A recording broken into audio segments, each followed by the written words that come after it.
Où avez-vous appris à dire autant de conneries? 2 ans de télé. C'est du journalisme total. Et bonsoir à tous.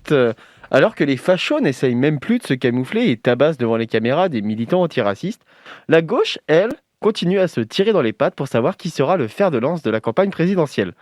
Des noms se dégagent et d'autres dégagent.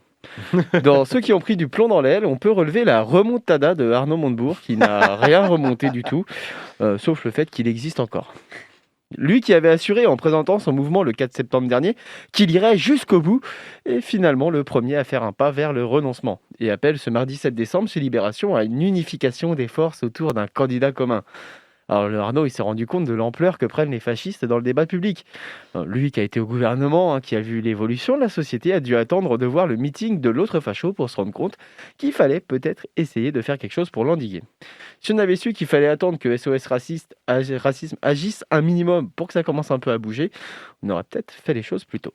Du coup, ce bon vieux Arnaud, il appelle à l'unification devant, je cite, ce péril à une unification des projets et des candidatures à gauche, en lançant l'avertissement: attention, nous sommes et serons tous responsables de cette situation si elle n'évolue pas.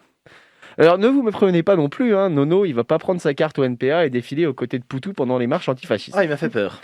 Non, le Montebourg, là, il s'est rendu compte que sa campagne, elle décolle pas d'un iota, que les sondages ne sont pas trop en sa faveur, en sachant que les intentions de vote en sa faveur vont de 3% pour les plus optimistes à 1% pour les plus réalistes. Putain, 1% c'était déjà optimiste. Ah bah, c'est moins que Poutou. Mais l'ancien ministre de l'économie se pose là en réunificateur. Il veut être au centre de cette union en étant celui qui pourrait la réconcilier, cette gauche qui faiblit. Et du coup, pour réunir tout ce beau monde, il tape sur tout le monde. Je cite: tous les candidats de gauche ont baissé. Les Verts n'ont pas eu d'effet primaire. Anne Hidalgo, qui était la plus haute, baisse à chaque fois qu'elle parle. Et Jean-Luc Mélenchon ne parvient plus à décoller. Alors désormais, passons un peu dans la politique fiction. Une union de la gauche, d'accord, mais derrière qui? Montebourg, c'est mort.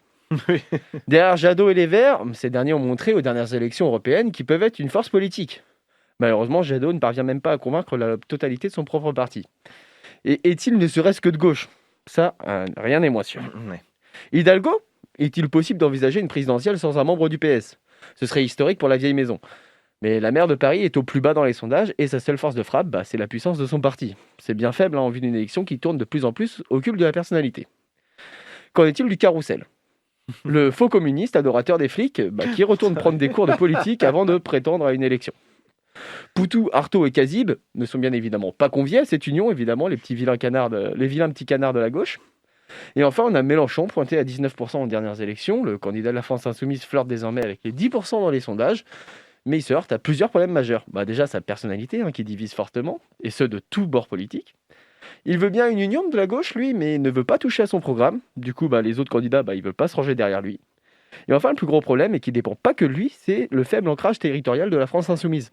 Si en 2017, il pouvait compter sur les 300 signataires de maires communistes, en 2022, ça va être beaucoup plus compliqué pour avoir ces 500 signatures, parce que ils veulent pas, il y a Roussel.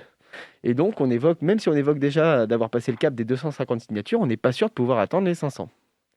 Alors, je ne sais pas si les doux rêveurs d'une union de la gauche auront au pied de leur sapin de Noël un beau cadeau, mais ce qui est sûr, c'est que cette campagne, elle ne fait que commencer et que ça va être le bordel de tous les côtés.